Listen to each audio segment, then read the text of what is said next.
right, I'm gonna put it live in 3. Hold on. I just realized I need a mouse to click this thing. It's okay.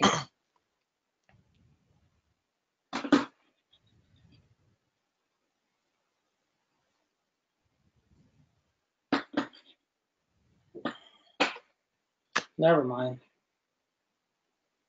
All right, dude. Let's get it done. All right, and we are live.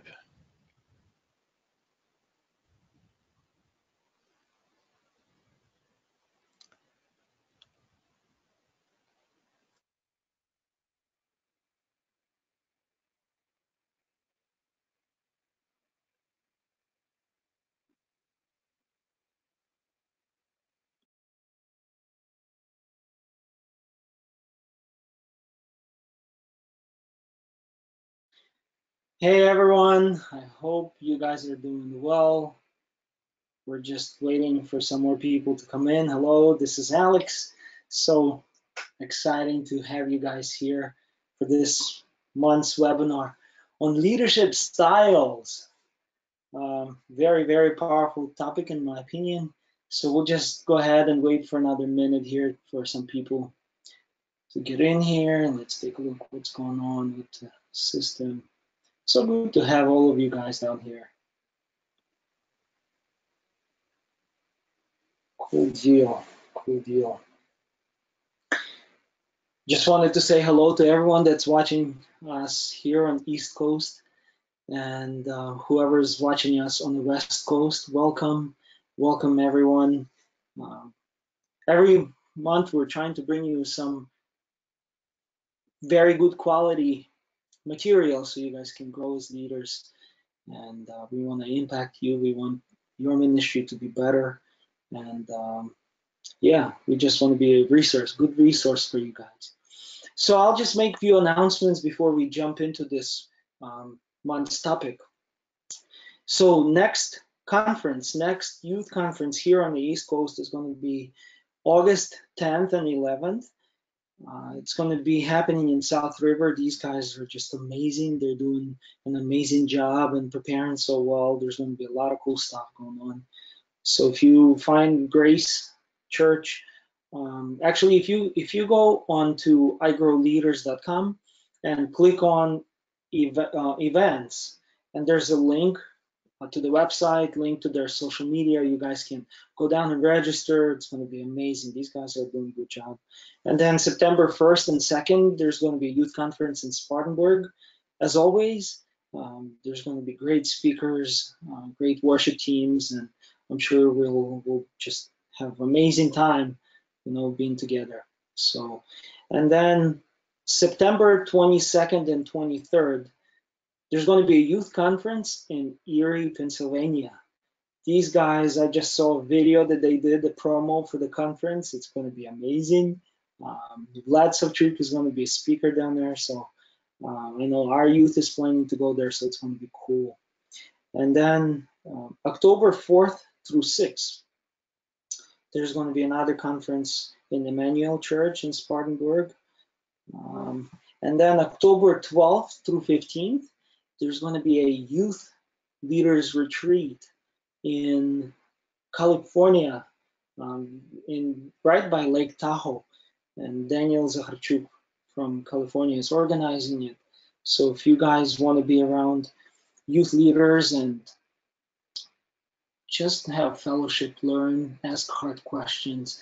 Yeah, the reason why I like those kind of retreats is you just go out there, and then in the evening you sit around with some people and just ask them some questions, see how they deal with challenges in their ministry and what they do and how they overcome things. So you can actually find the link to register at iGrowLeaders.com. Click on events, and all of the links are here. Wonderful. Well, let's move on to our presentation here. Let's see. So just wanted to give you guys a resource, and all of this information that I'll be sharing with you guys today is coming from this book, a book called Courageous Leadership by Bill Hybels. Yeah, he's a pastor of a pretty big church. He's since retired now, and he built a church in Chicago.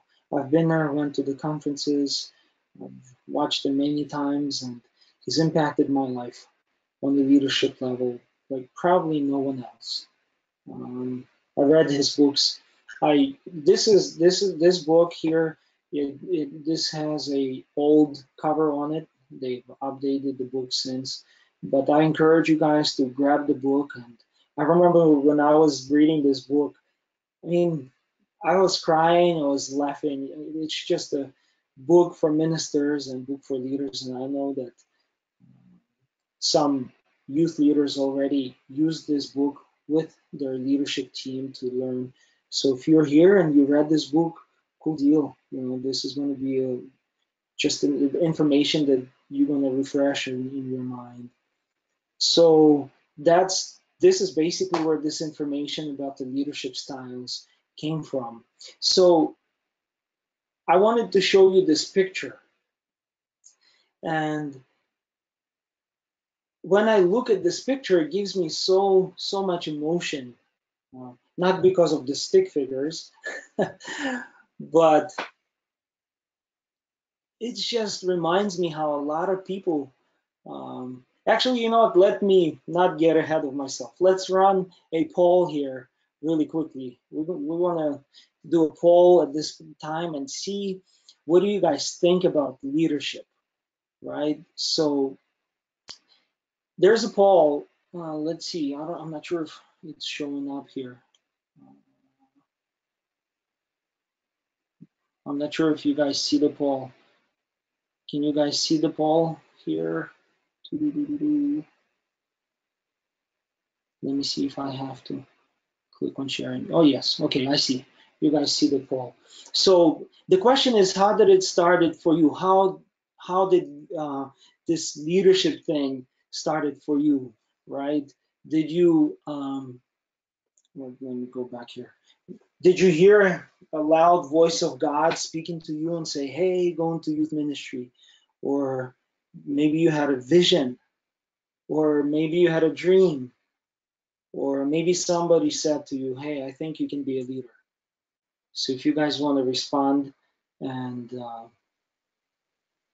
we'll take a look at the results. So how did this whole leadership thing started for you?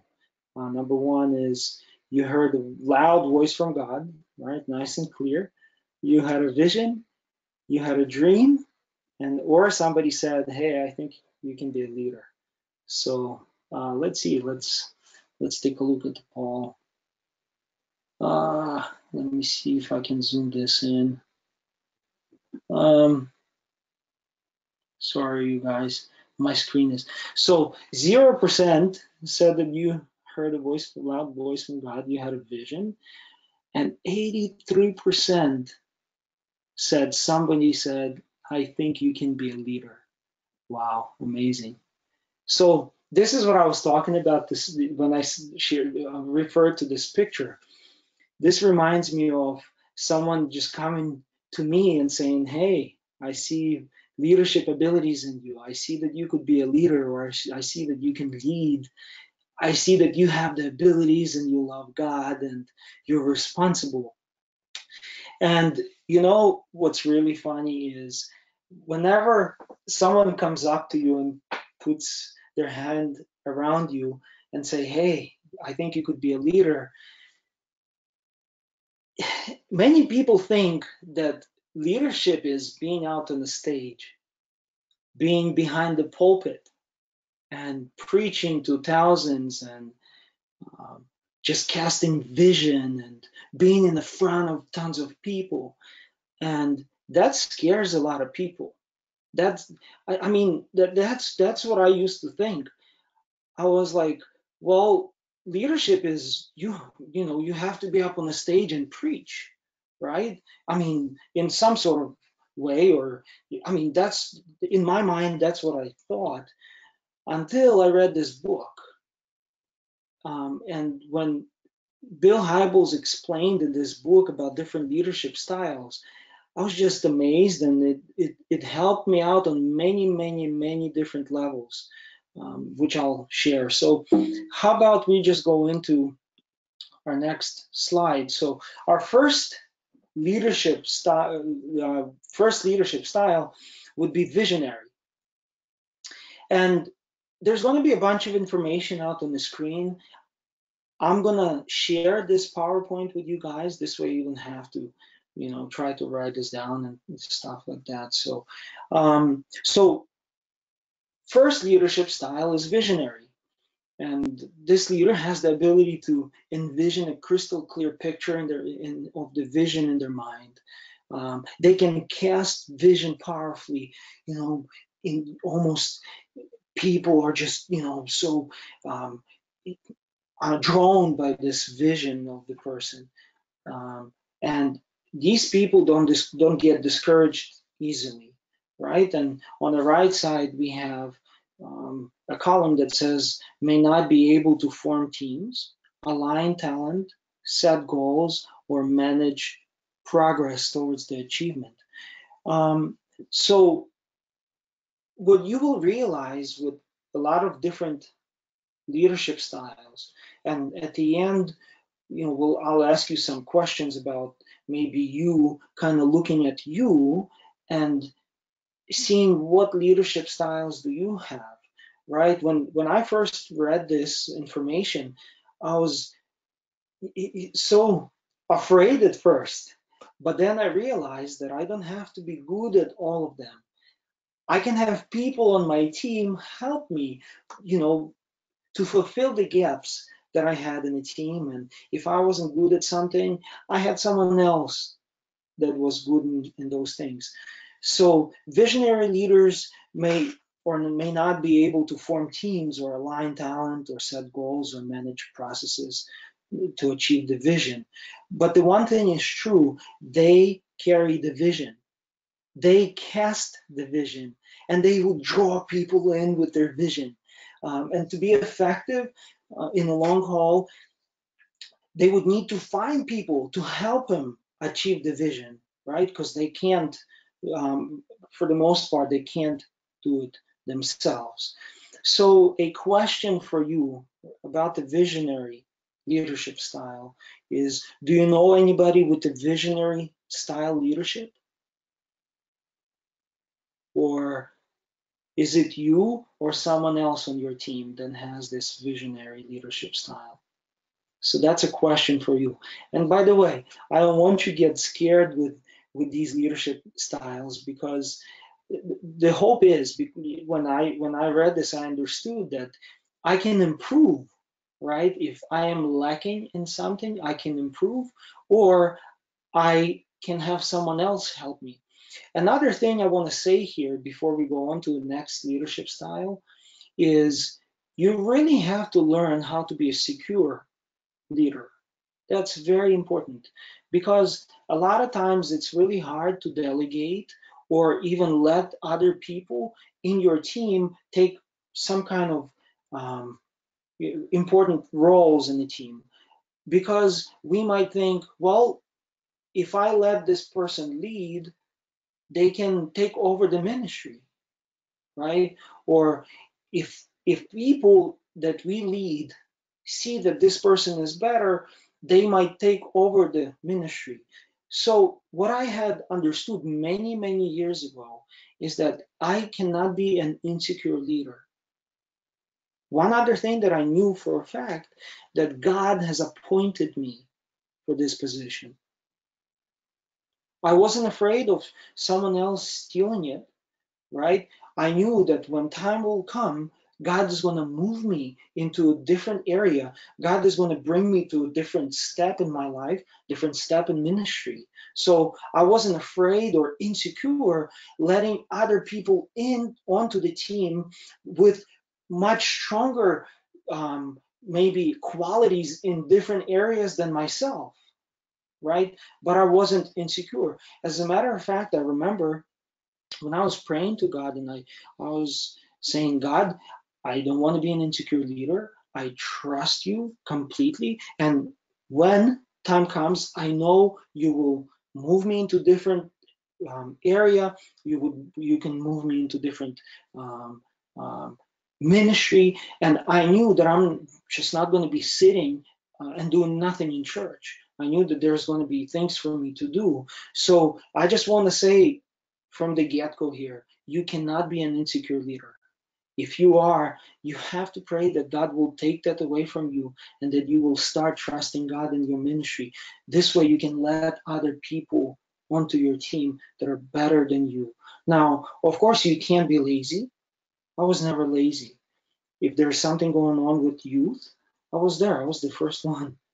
You know, um, you couldn't have outworked me. If you're on my team, I worked the hardest, right? And I'm not saying that you have to do everything. I delegated. I delegated a lot, but I was working hard. My things I was doing, I was the first one to come in. I was the last one to leave most of the time. So I wasn't insecure, you know. I knew that God placed me here. Basically, I'm just trying to inspire you. If you're in the place, or maybe you have something, you know, some kind of adjustments or misunderstandings going on your team, pray that God will give you wisdom, that God will empower you, and that God will raise up your leadership.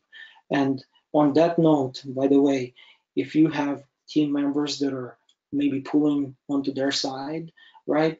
Meet with them, talk to them personally, and figure those things out on a personal level, and then ask God to, so that things will start falling into the place. And you need to start trusting God with your ministry. Anyhow, I just wanted to say that, mention that a little bit. Wonderful. Let's move on to the next leadership style, which is a directional leadership style. So this leadership style, this leader has the ability to choose the right path, sort the options, and give direction. So this leadership style doesn't really get much press, right? But people don't really talk about this leadership style a lot, but it's extremely important. So this leader has a God-given ability to choose the right path at the critical intersection for the organization or for the ministry.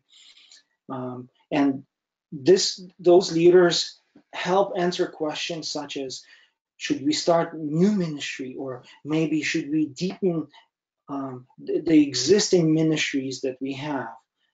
Is it time maybe to change someone on staff or in the team, someone that's maybe not performing well, right? Um, so this is the directional leader style. He or she can carefully assess the values, mission, strength, weaknesses, resources, personnel, and openness to change in the organization. Then, with wisdom, point the organization into the right direction. Now, directional leaders may not have organization skills. Then they may not excel in public speaking. They may not exhibit many other signs of leadership, right? But they're really good at seeing the direction where the organization or ministry uh, has to go. Now, I'll give you a little example, I guess, of someone in my life that I see as a directional leader.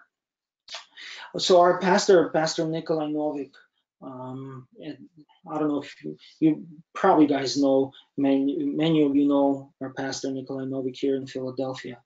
He's a directional leader. He sees where the church must go. As a matter of fact, I remember when at certain crossroads in our church, right?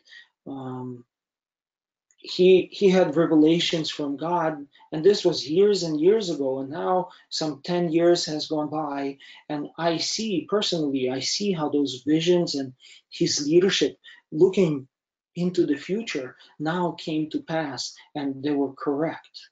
So our pastor has a strong directional leadership on him.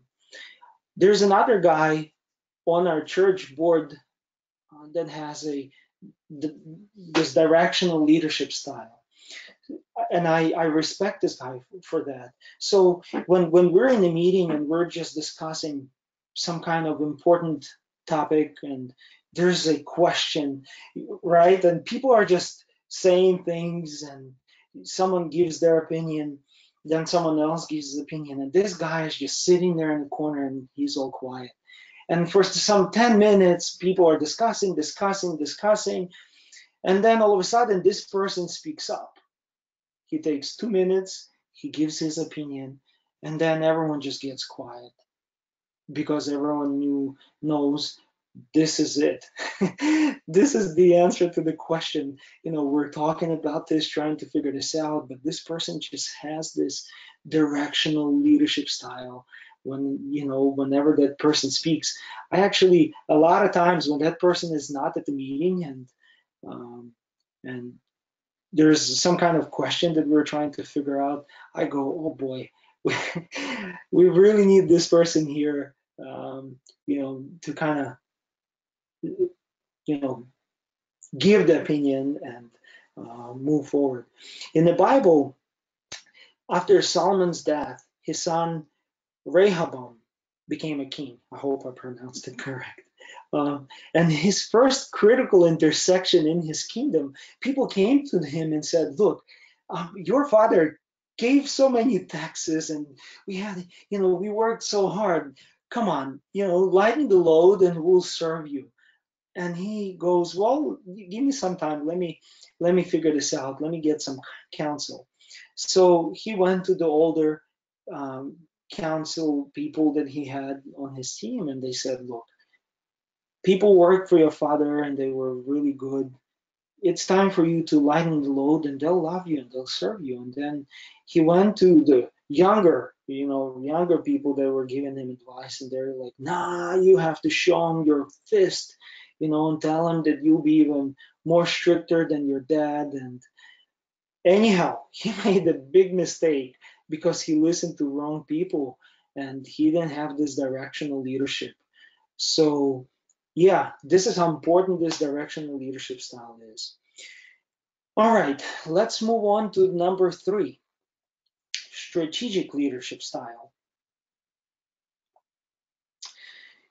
Strategic leadership style, or a leader has the ability to break the vision into achievable steps, challenge organizations to work to plan, and organize various departments to work together. From the get-go, I want to say that this is very important. Um, I don't have a poll to ask you, but how many of you have been at maybe a church board meeting or some kind of meeting at work, or maybe you even led, leadership meeting where there was a question and you guys debated on it, and looks like there was some sort of this, answer figured out, but no one was assigned to make sure that this gets done. How many of you have been to those kind of meetings? I've been to plenty, and I actually stopped going to some of them in our church without getting into many details. But that's what this strategic leadership style is. You can't just say, "Well, our our children's ministry is not doing things well, and we need to be better, and we need to um, teach those kids the word of God, and they have to become better, and then we'll have a better church, and people will be serving God, and they'll be more committed to ministry," and all of that. That's all correct and it's all good. Where's the strategic leadership? Point to the guy that's responsible for the kids ministry and say, "Look, let's develop, you know I don't know, 5 steps, right? Breaking vision into achievable steps. There's a vision, and then break it down into the achievable steps, and then hold that person accountable, right? So don't be that leader that just talks about the problem, talks about, the things that are going wrong in the ministry, things that are going wrong in the church, without stopping and saying, "Okay, we know what the problem is. This is where we are. This is where we have to go. And there's the 1, 2, 3, 4, 5 steps that we need to take. So, Ivan, you're taking step number 1. Peter, you're taking step number 2. John, number 3. Mary, number 4. Whatever, right? You assign different steps and make sure that they're achievable as well.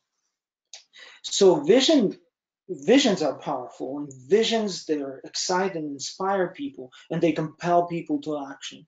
But unless people eventually see progress towards the fulfillment of the vision, um, they just can't chase the vision, because it's just going to be like blowing smoke. And then you wonder why people are always saying, I don't like this, I can't stand this, our church is bad and it's not doing anything. Well, if you have that in you, maybe God is stirring up this strategic leadership in you, and you see the steps, right? Maybe you see the things that need to be done, and maybe you need to go to your pastor and say, hey, I would like to help. So that's as far as step number 3 here. And every church and every organization needs someone who provides this critical strategic component to the leadership team. So God bless you guys with this particular one. I know that our church recently hired an assistant for a pastor, and this is interesting in Slavic culture, because we're all about not hiring a pastor. Well, maybe for smaller churches it's a different situation, but if you have 150 members or more, pastor should be on staff, and there should be some kind of secretary to help the pastor, someone with this strategic leadership, right, that can help pastor structure things and make sure people are accounted or kept in accountability to the steps that are assigned to them. Cool deal. Leadership style number 4, managing leadership style. So this leader has the ability to establish mile markers, organize people, and monitor processes and systems. I love this one. You know, well, if I ask my wife, she'd probably say I'm not that good at it, but I have a little bit of this leadership quality. I love organizing people. I can see it.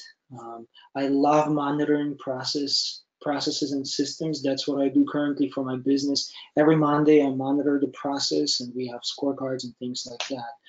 So this one is really, really important. Sooner or later, someone's going to have to manage all of this stuff, right? You can say about your church, your ministry, sooner or later, someone's going to have to manage it. I like the saying that Bill Hybels said, that managers do things right and leaders do the right things. So leaders go around and they do the right things, right? But someone, leaders go cast vision and organize people, but someone has to manage. Someone has to make sure things get done. So I there's this guy that I used to have in when I was a youth leader. He was helping me in many, many different things. This guy was helping me with finances, organizing.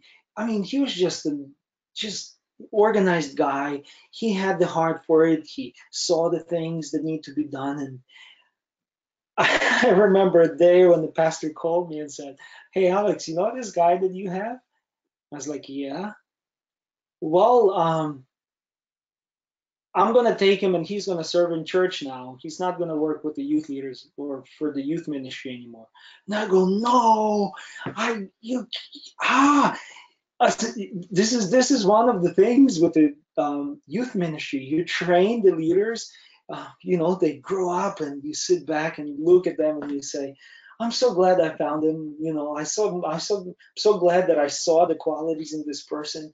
And then the pastor comes up and scoops him out, and you have to go back and train someone else. But that's the job of a leader. So, but managing leadership style is very, very important.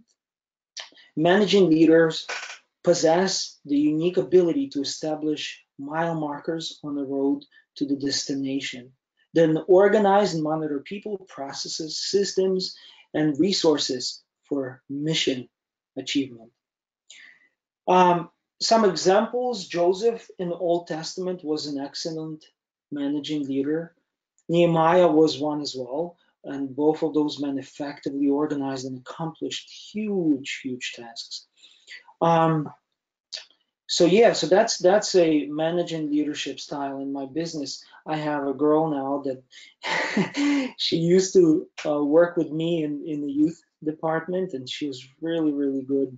She actually, one of the things that she was responsible for, she was responsible for a kitchen, and she was doing it so well. I actually forgot that kitchen existed. You know, if we needed some sort of food, refreshments, or anything like that, you just tell her, and it gets done. If she's not there, she organizes her replacement. I mean, is amazing, you know. Now this girl works for me, and she's really, really organized. And I mean, that's who she is. She loves this organization and figuring things out and making things happen. So that's your managing leadership style. Number 5 is motivational. So motivational leader has the ability to keep their teammates fired up, notice who needs a fresh challenge, notice who needs additional training, notice who needs public recognition, notice who needs encouraging word. You know what's so interesting about this leadership style is that I remember I remember when in our youth, I would have some guys that you probably have guys like that in your youth where these guys are just can't sit in one spot. They're they're the live, you know, of the party, and you know, people are always around them, right? And these guys are jokers. They go around, they joke a lot, and I mean, they're funny, and people just love to be around those guys. And I remember I spoke with a few of them, and I said, "Look, God has given you this amazing ability to motivate people. Like you go around, you joke around, and sometimes the jokes could be harsh, and they have to, you know, learn that. But um, I said, if you just take this gift that God gave you, just being funny and being so loud. I mean, people love you, people feel comfortable around you. God gave you so much energy, right? Channel this energy and ask God to show you someone that maybe is going through a hard situation where you can come out and just come to the person, just, you know, say a joke and inspire that person, and then maybe pray for that person. So I remember just talking to these guys, and one of those guys are just, he's working now in the youth, and people love to be around him, and I was just trying to channel that energy that those people had to motivate people. Now, for me personally, this motivational leadership style, it does not come naturally. I had to actually learn a lot to teach myself, right, how to motivate people, how to say great job, how to write a thank you note, right? After a special event, take time to thank people and, you know, give them recognition, right? So this did not come naturally to me because I was the guy that was always reserved and, you know, sitting in the back and things like that. So I I've read a lot of books. John Maxwell has a very interesting book that's called How to Make Someone Feel Like $1 million or something like that. And what he says is, before you meet with someone, for first 30 seconds, you can't talk about yourself. So if I am going and trying to meet with someone, I have to prepare myself, right, to say a few positive words for that person, talk about qualities of the person, talk about what they're wearing, or how good their work is, or, you know, just the quality of the person, and that will inspire someone else, right? And then I remember in youth, I constantly had to motivate people, tell them, hey, you're doing such an amazing job. Text people just out of the blue without you needing anything and just saying, hey, I just appreciate what you're doing. I'm praying for you and you're an amazing guy. And, God wants to do a lot of powerful things through you. So I had to challenge myself to notice people, right? Because this didn't come naturally to me, and motivate, just motivate people, tell them that they're doing a good job, give them public recognition. A lot of times when you're preaching a sermon, recognize a few people. That what's going to motivate people to go forward. Now, those people, the motivational leaders know that teammates get tired, so they need motivation. Teammates lose focus, and teammates experience mission drifts, right? So those people see it, they feel it, and they inspire people. In my life, I've been learning from this guy.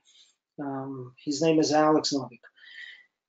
Uh, he calls me, even now, he calls me, and every time I pick up the phone and he says, "Hey, how you doing, hero?" And it's like, it's good to hear. It motivates you. And this guy is just a fireball. I don't think I've ever seen a bigger motivational leadership style on someone else like Alex Novik has. And it's just, I learn from people like that, and I hope that you have people in your life like that, or maybe you know someone who has this motivational leadership style in them. Learn from them, see what they do, and motivate people. You know that Jesus constantly motivated his disciples. He changed Simon's name and honored him as Peter, the rock upon which he would build the church. So he changed this guy's name. You know,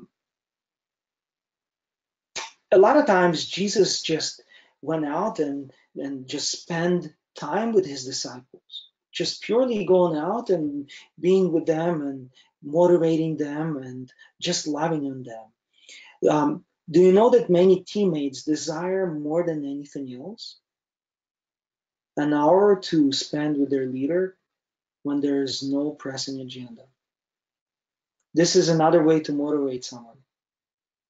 Take someone out for coffee, no agenda. Take them out and just ask them how they're doing. Talk about life. Inspire them. Tell them how good of a job that they're doing.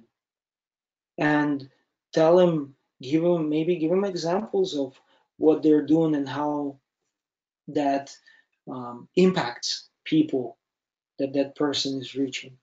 And with Jesus, what he did with his disciples, you know,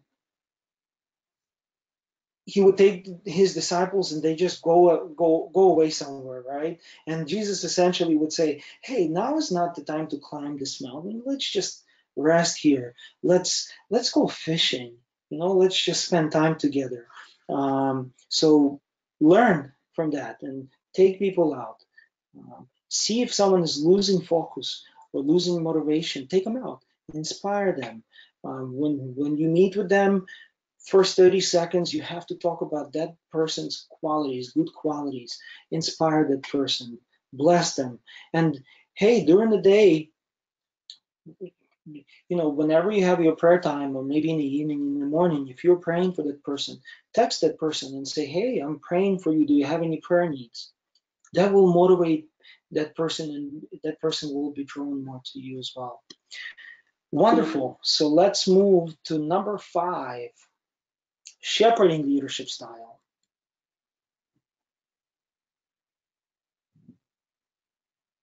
Shepherding leader has the ability to love team members deeply, nurture them gently, support them consistently, listen to them patiently, and pray for them diligently.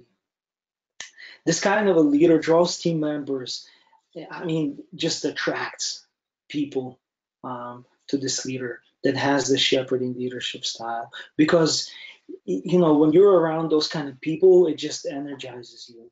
So visionary leaders, they tend to attract people because of their cause, right? But the shepherding leaders tend to draw people together almost regardless of the cause.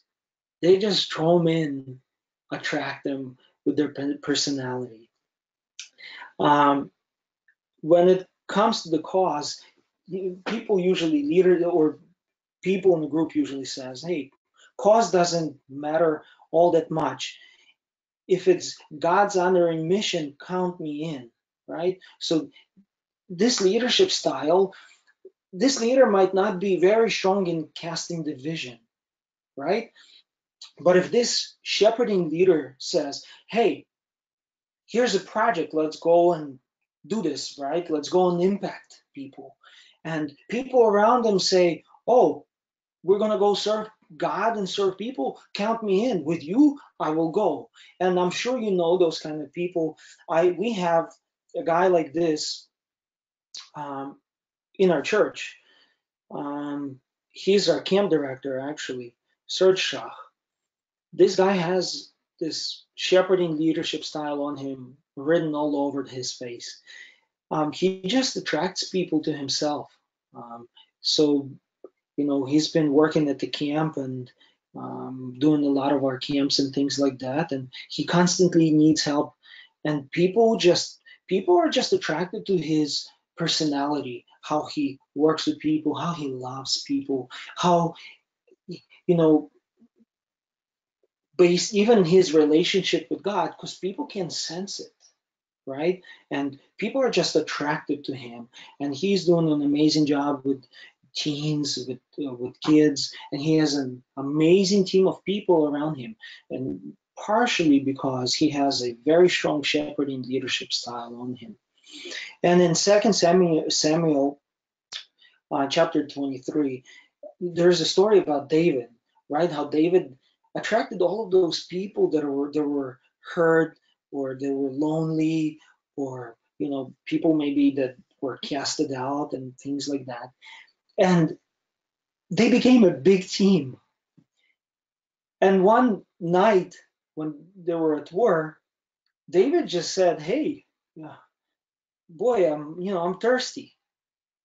And you guys know the story, what happened, how these people went through the enemy line, and they were just courageous for David, right? And they brought the water and he put it out, and you know he put it out almost like a worship offering, saying, "Hey, I can't do this," but he understood that he had people that were part of his team, right, and loved him because he created the community for them.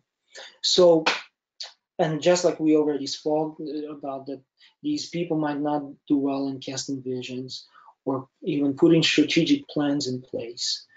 Um, Leaders must remember that there is a lot of people that are waiting to be drawn into mission by a visionary leader. But there's also plenty of community starved people who need to be welcomed onto the team where they can be nurtured and loved. Um, so this is a very important leadership style. I'm so glad I think I have a little bit of this leadership style. And again, I'm just looking at the people that I see have this leadership style and I learn from them. Learn how to love people and nurture people.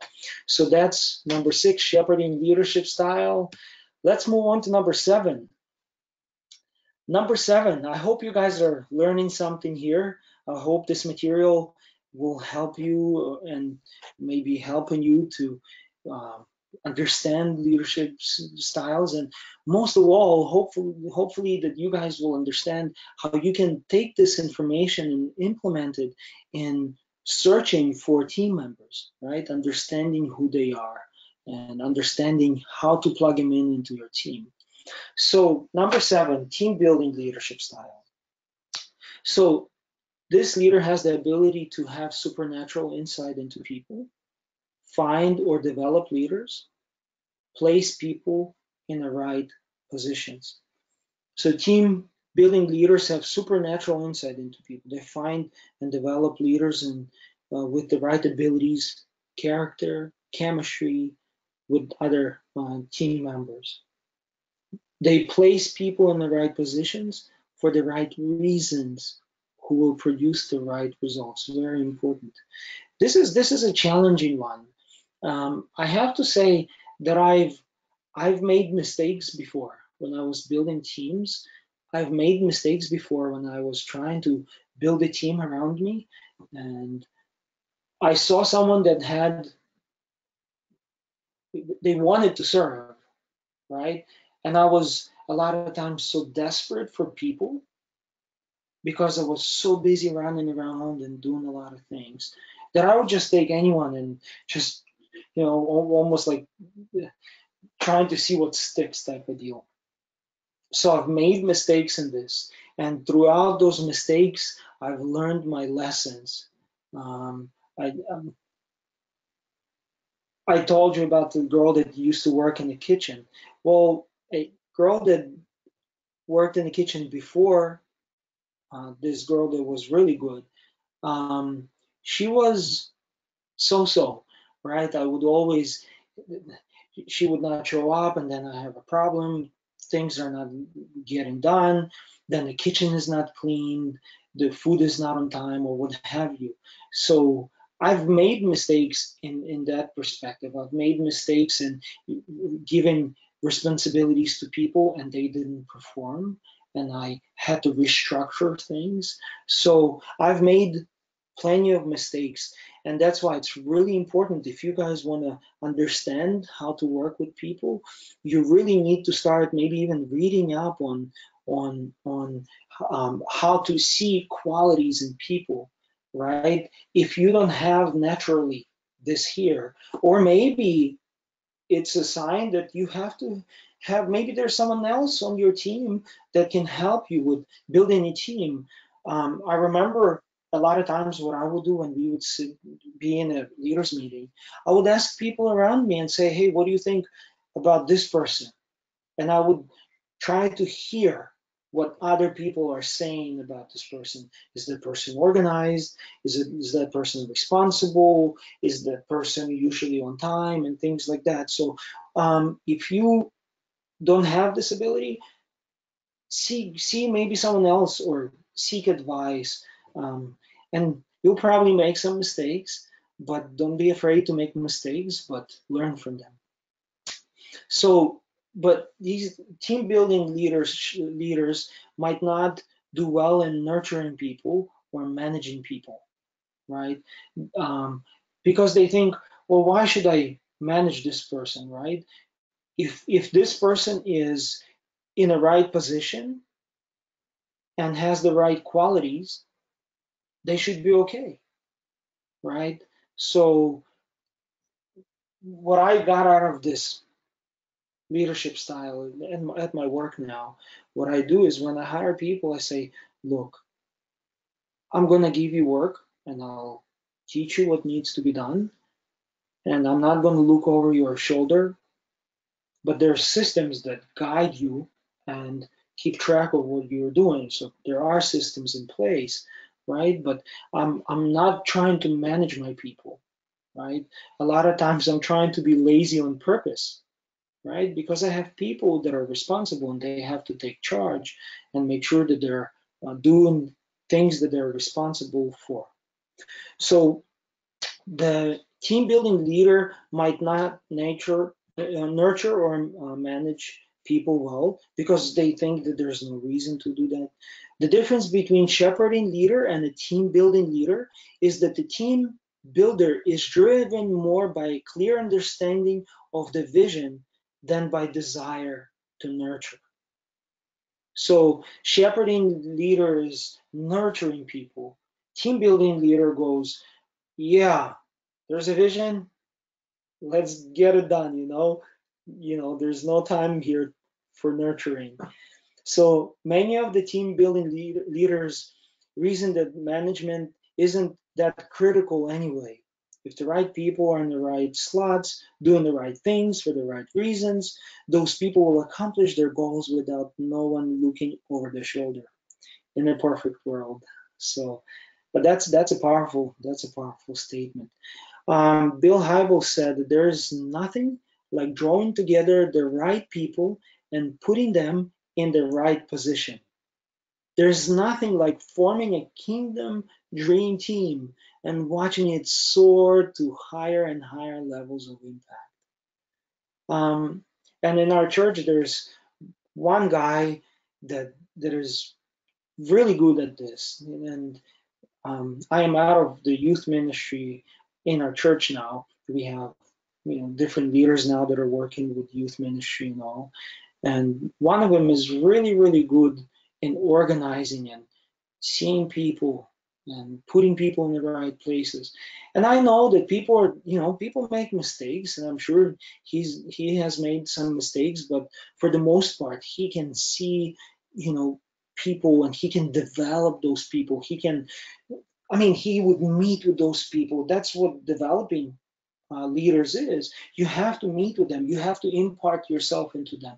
You have to guide them, right? But you see that they have the right qualities. They want to volunteer or give their time, or they're passionate about the call of God that God has on their life, and He sees it. And He plugs those people into the right places, and He has raised a lot of good people around Him. So that's number 7, team building, leadership style. And I have to watch my time because we're um, running short on time here. All right, entrepreneurial leadership style. This leadership style, or this leader, has the ability to possess vision, possess boundless energy, and possess risk-taking spirit. Right? Now, um, when this leader loses energy, if regularly they don't give birth to something new, because they have to get moving, right? Once things get complicated and require endless management, they go, oh, I can't stand this anymore. And I have I have a little bit of this as well, because when I'm going and I'm moving and I'm doing things, I'm excited. And again, I told you, you can't outwork me. I'm the first one to come and I'm the last one to leave usually. And so this leader um, is needed in church as well, right? Possessing vision, having energy, and sometimes even taking risk on a lot of things. So I think that a lot of leaders also have this trait of this entrepreneurial leadership style. A lot of ministers have, you know, they have those entrepreneurial abilities, because a lot of times you have to cast vision. So I am not the strongest in casting vision. Actually, in my business, I was just consulting with people.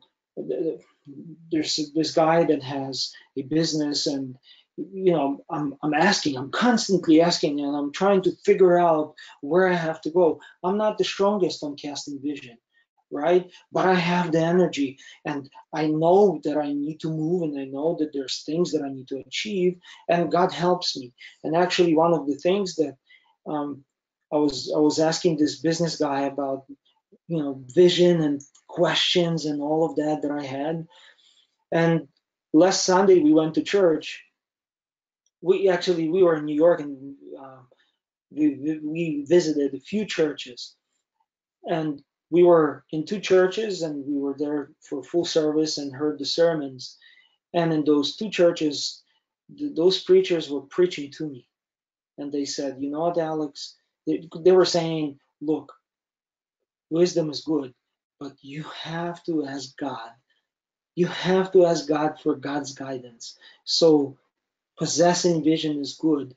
Having those abilities of seeing in the future is good. But we do spiritual work. We work in church, right? And we also need to learn how to trust God and how to hear God's voice and how to hear God's direction as well. So I think Apostle Paul was an entrepreneurial leader. He wanted to build churches where Christ has not been even named, right? He wanted to pioneer them, then let someone else run it, right? He didn't run those churches. He just opened them up and had someone else run them so he could move on, right? That's high energy. He made no apologies for his leadership style. He just plowed through. He went on and on and on and on, and I mean, he achieved a lot of things, and um, so yeah, so that's entrepreneurial leadership style. Number 9, reengineering leadership style. So this leader has the ability to love to tune up organizations, heal and bring life to organizations, uncover the original mission of the team. So reengineering leaders thrive in situations that have lost vision or focus. That's their sweet spot. Or one that has been staffed inappropriately, right? If there's staffing problems. This kind of leader says, "Oh boy, I got to re-engineer this whole mess, this whole situation." They just thrive in that.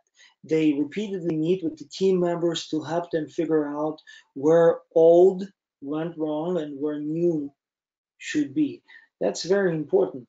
Now, when everything runs great for these guys, they don't want to lead anymore.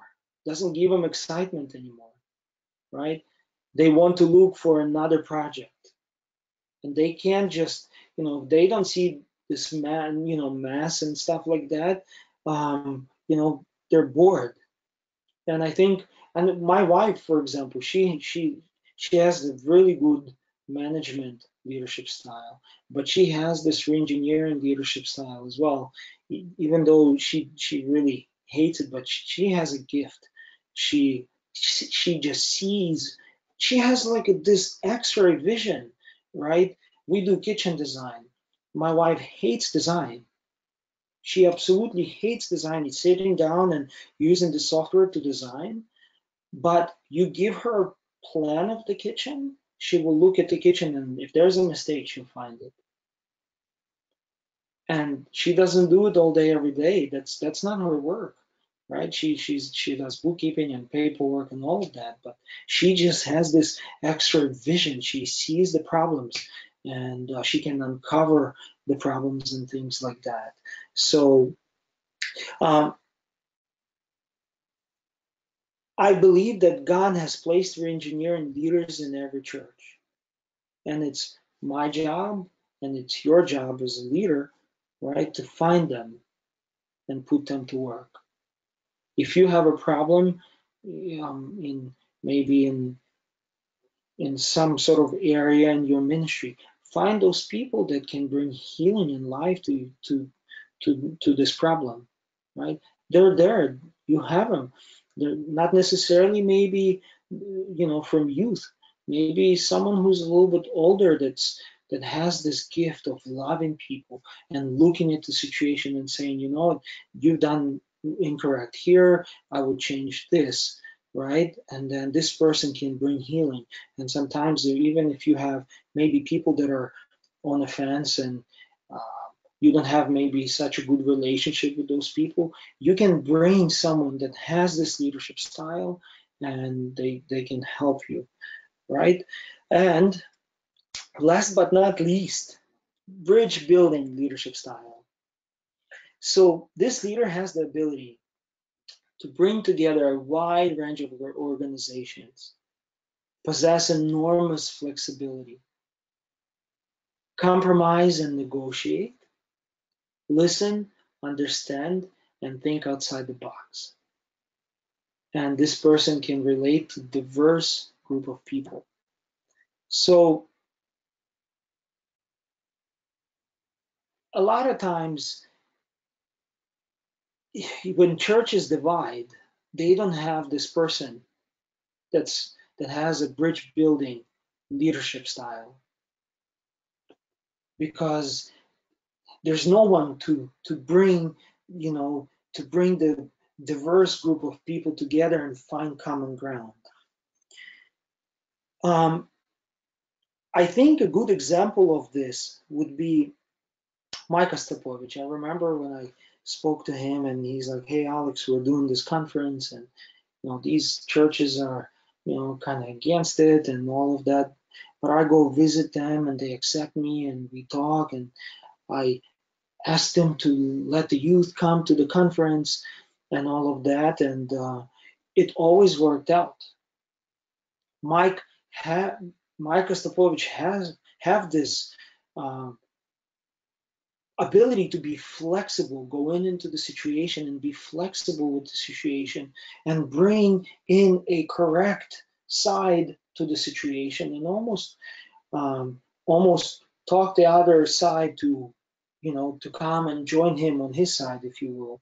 So um, this leadership style deals with complexity of bringing big organizations together.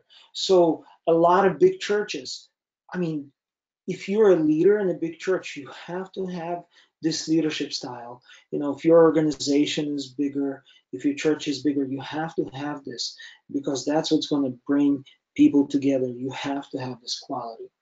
All right, now let's move on a little bit on discovering your leadership styles, and I'm just going to go through three points really quickly here, or actually four. I apologize. So, how do you discover your leadership style?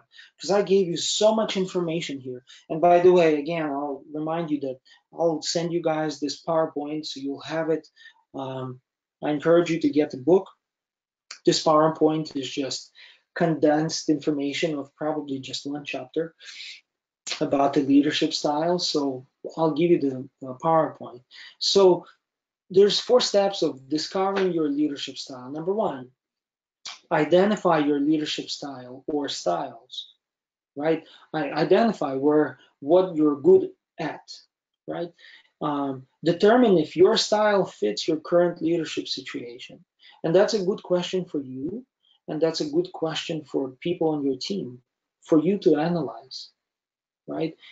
um, Go through the information that we went through and determine if if that person is actually in the right seat, right? I think it was leadership style number 7, figuring out if people are in the right seats. So that's number 2. Determine if your style fits your current leadership situation, or if this, same thing applies to people on your team. Number 3, identify the leadership style of each member, sorry for the mistake there, on your team. Determine if there is a leadership gap on your team that needs to be filled. So identify the leadership styles. Just write down the names of all of the people that are on your team and identify their leadership styles. And see if there's any gaps in your leadership team that you need to fill, maybe with someone else. And number 4, commit yourself both to developing your strong leadership styles and growing in your weaker leadership styles. And that was a biggie for me, because when I was learning about this, it was really important.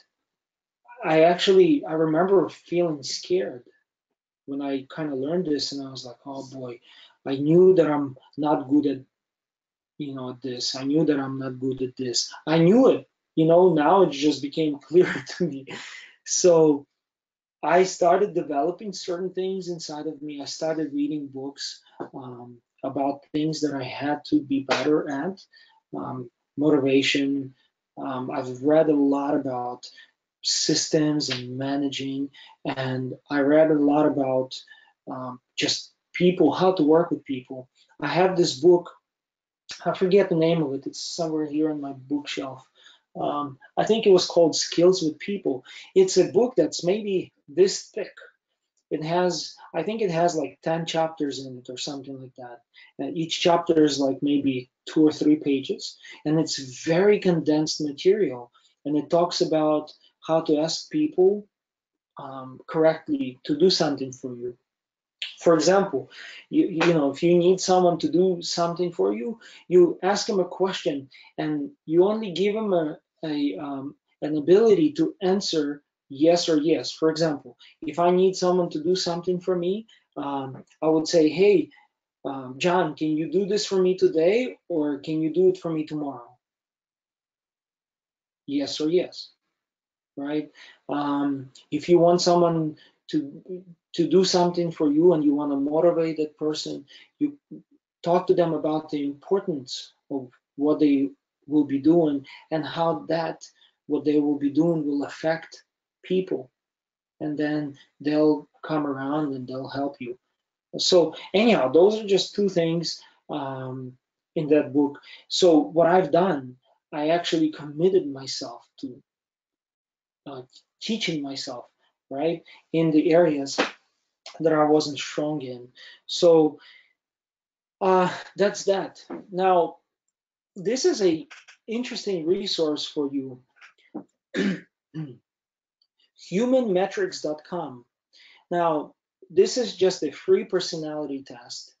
When you go to this website, you can click on personality test, and I forget, there's like 50 or 60 questions that you need to answer. And it's pretty interesting. I took one, and I had people that work for me take those tests, and they were pretty accurate. So you can actually screen people. Now, some people might say, well, Alex, you're getting too technical here, and we're working in a church, and we have to work with people and raise people up and raise leaders. And I understand all of that. I think this could be just one of the tools that could give you understanding of qualities of the person, right? If Again, I've made a lot of mistakes on hiring people, even in my business. I've hired people that were working for me for almost 3 months, and I paid them, and it was a mistake. And I just thought that this person will come around, and that person didn't, because the qualities of the person just didn't work out. So use this as a tool, if you will, and always ask God to put right people on your path. Always ask God. You can't just make those decisions. Ask people around you. Pray. Use the tools. Use the information that we gave you, and remember the poll that we took. 83% of people today said that someone came to them and said, hey, I see leadership qualities in you. So I know you guys are doing this, on a daily basis. You're working with youth. You're basically doing just that. You have a project coming up, and you think, who am I going to involve? That's what I've done. Every time we would do a youth camp, we had so many things that needed to be done, and we were looking for people. And this was always a good thing for me, because I was watching the people. I was always watching and trying to see how those new people would behave, how well they would do on the tasks that we would give them. And that's how I actually found new leaders that actually came into the team and stayed in the team and developed as leaders. So I know you guys are working on it um, basically every day. You guys need to raise up leaders around you, music, ministry, small groups, camps, trips, um, youth services, prayer services, and things like that. So I hope that this information blesses you guys, and I hope that um, you be inspired, and this information gives you understanding of how to work with people, right? And one more thing, I hope that this information gives you confidence, right? Not just information and uh, some maybe even being afraid of some things, but I hope this will give you confidence that you can improve. You can become better at certain things.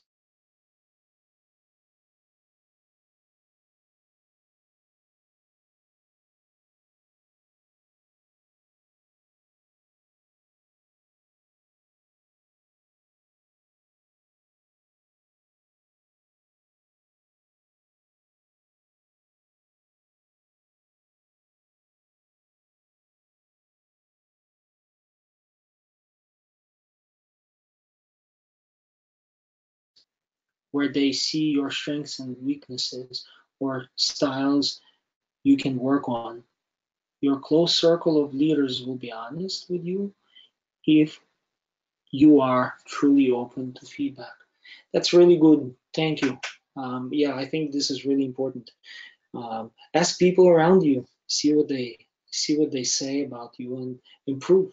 So it's challenging though. Be ready maybe for some answers that you might not like.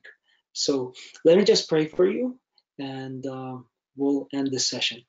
Lord, I'm so honored to be with my friends right now, with leaders, with people that are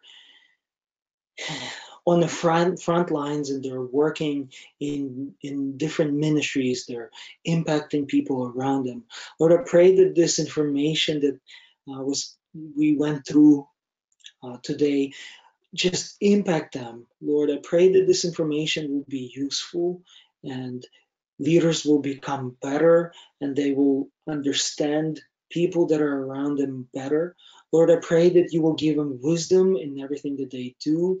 Lord, I pray that you will raise up new leaders, new help around youth leaders um, that are maybe searching for help. Lord, I pray for those that maybe don't have a big leadership team. Might have a few people around them, Lord, but you gave them the vision, you gave them the passion for ministry, and you're guiding them. Lord, I pray that you will put right people on their path, Lord, and that they would be able to organize a good leadership team around them, and they can impact people for your kingdom around them. Lord, I pray that you will give them wisdom. Lord, I pray that you give wisdom to the pastors that we serve under, because a lot of times in our Slavic culture, our pastors a lot of times don't pay attention to those things. And Lord, I pray that they will have the shepherding, um, you know, almost approach a lot of times to us youth leaders. That they will be interested in what we do, not just telling us what to do, not just saying sometimes how not good of a job maybe we're doing, Lord, but give them this shepherding ability to maybe draw out the things that need to be drawn out from us, Lord, so we can be more effective. Lord, I pray that you give us wisdom. Lord, I pray that you will give us anointing to move forward and impact people around us. Thank you so much, Lord, for giving us the opportunity to serve people. People are the most precious thing that you have on the planet Earth, because Jesus Christ gave his life for people on this earth, Lord, and you entrusted them to us. So I'm just so humbled and I'm grateful, Lord, that you've entrusted us this ministry, and I pray that you give us wisdom to go forward. Lord, I bless everyone that's watching and will be watching this video, and I pray in the name of Jesus. Amen. God bless you guys. Have a great night, and thank you so much for attending this webinar.